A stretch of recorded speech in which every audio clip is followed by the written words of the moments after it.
सुंदरनगर राज्य के चमेलीपुर गांव में भयंकर सूखा पड़ा हुआ था। गांव की धरती फट चुकी थी और कुएं सूख चुके थे। आदित्य नाम का एक किसान अपनी बंजर जमीन को चुपचाप देख रहा था। तभी गांव का व्यक्ति बलिया वहां पहुंचा।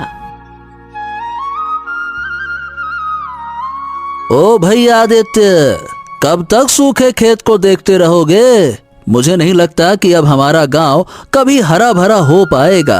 ये सुनकर आदित्य ने निराश होकर आकाश की ओर देखा और गहरी सांस लेते हुए कहा, न जाने गांव वालों से या मुझसे ऐसी कौन सी गलती हो गई है जिसकी वजह से ये सूखा पड़ा हुआ है। अरे अब क्या कहूँ आदित्य, गांव वाले तो अब गांव छोड़ना चाहते हैं, लेकिन किसी के पास इतना धन भी नहीं बचा कि वो अपना घर छोड़कर दूसरे गांव में जाकर बस सकें, जीवन यापन कर सकें। अब तो लगता है कि जंगल में जाकर घास फूस, पेड़ पत्ते यही खाकर गुजारा करना पड़ेगा। ये सुनकर आदित्य की आंखों में आंसू आ गए। मुझसे अपने गांव की गरीबी नहीं देखी जाती। जब भी कोई बच्चा पानी के लिए तड़पता है, मेरा दिल टूट जाता है, अंदर से हिल जाता हूँ मैं समझ सकता हूँ आदित्य, लेकिन पानी से ज्यादा इस समय हमारे गांव को अनाज की जरूरत है। पानी तो हम किसी जंगल में जाकर पी सकते हैं, लेकिन आखिर कब तक केवल पानी पीकर जीवित रह सकते हैं? सबसे महत्वपूर्ण अनाज है।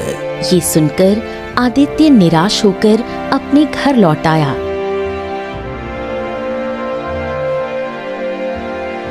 घर पर आते ही उसकी पत्नी बिंदिया उससे बोली, आखिर कब तक हमें सूखे गांव में रहना पड़ेगा?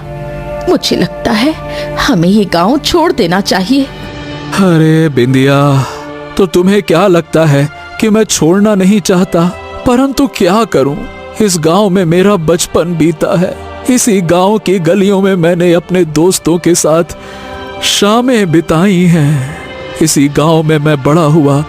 अपने ही गांव के लोगों को छोड़कर कैसे भाग सकता हूं मैं? सोचो। बोल तो ऐसे रहे हो जैसे इस गांव के राजा महाराजा हो। अरे तुम क्यों नहीं समझते कि इस गांव की धरती ने अनाज उगाना बंद कर दिया है और दूसरे राज्य ने अब हमें भीख में अनाज देना भी बंद कर दिया है।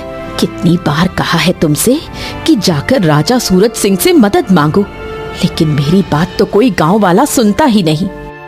हाँ, चिंता मत करो, मैं सुखदेव चाचा से इस बारे में बात करूंगा। अगले दिन आदित्य सुखदेव चाचा के पास चला गया।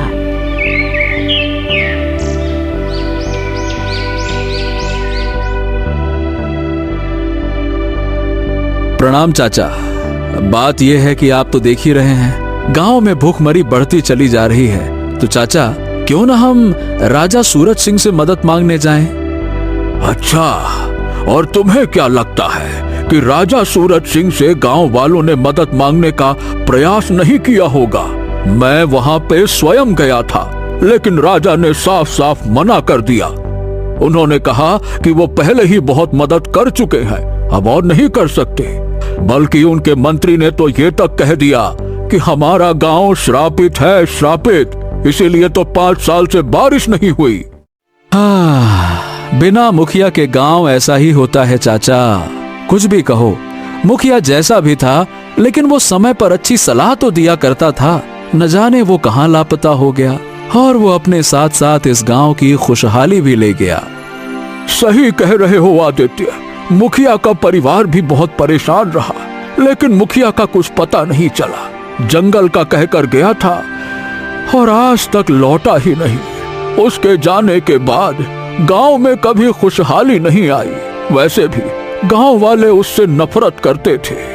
हाँ, वो तो इसलिए क्योंकि मुखिया थोड़ा लालची किस्म का आदमी था। पर लेकिन गांव वाले इतनी भी ज्यादा नफरत नहीं करते थे कि वो गांव छोड़कर ही चला जाए। इतना कहकर आदित्य वहां से चला गया। तभी एक 10 वर्ष का बच्चा उसके पास आ पहुंचा।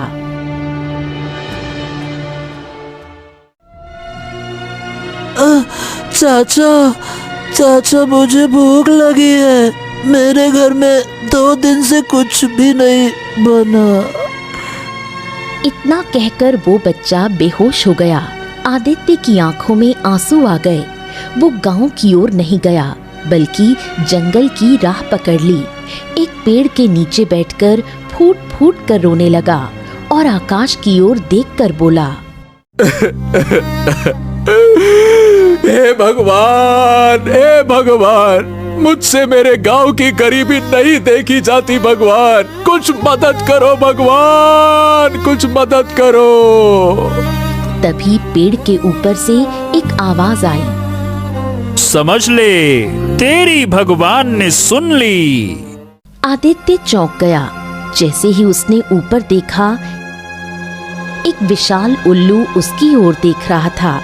उल्लू को देखकर आदित्य डर गया। हाँ, मुझे देखकर डरने की जरूरत नहीं है आदित्य।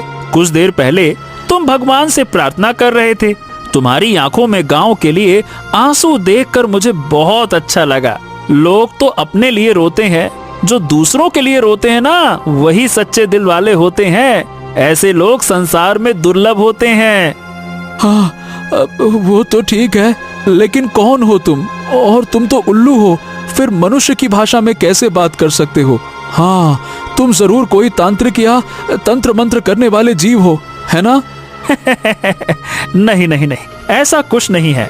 मुझे बस अपना मददगार समझो। अरे लेकिन तुम मनुष्य की भाषा में कैसे बात कर सकते हो? ओहो, अब ये बताने का समय अभी नहीं है मेरे पास। समय आने पर तुम्हें सब पता चल जाएगा। आदित्य बुरी तरह से डर गया और डरते हुए भागता हुआ अपने घर की ओर लौट गया।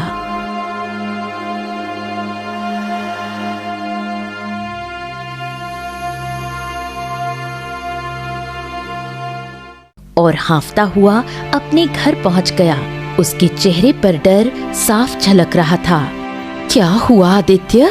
ऐसे क्यों घबराए हुए हो? अरे बिंदिया, क्या बताऊं, जंगल में एक पेड़ के नीचे बैठा हुआ मैं भगवान से पूछ रहा था कि ये मुसीबत क्यों है, क्यों मेरे गांव के लोग इतनी तकलीफ में हैं। तभी पता है क्या हुआ? तभी पेड़ पर बैठा एक उल्लू मुझसे इंसानी आवाज में बात करने लगा। हे भगवान, क्या सच कह रहे हो? हाँ बिंदिया, मैं सच कह रहा हूँ। कहीं तुम्हारा वहम तो नहीं था? अरे नहीं नहीं नहीं नहीं, मेरा कोई वहम नहीं है। मैंने उससे बात की है। पहले ही हम भूख, गरीबी और भुखमरी से परेशान हैं। ऊपर से गांव में पहले ही तरह तरह की अफवाहें उड़ रही हैं कि ये गांव शापित है। और अब जंगल के पक्षी भी इंसानी आवाज में बात करने लगे हैं। मैं तो कहती हूँ इस गांव को छोड़ देते हैं। क्या भरोसा, कल को कोई चीता भी इंसानी आवाज में बात करने लगे और हमें खा जाए। आदित्य बिंदिया की बात सुनकर गहरी सोच में डूब गया। कुछ पल बाद वो धीमे स्वर में बोला, उल्लू इंसानी भाषा में भला कैसे बोल सकता है? जरूर ये कोई बहुत बड़ा रहस्य है। अगले दिन आदित्य अपनी पत्नी बिंदिया के साथ अपने सूखे खेत की ओर चला गया।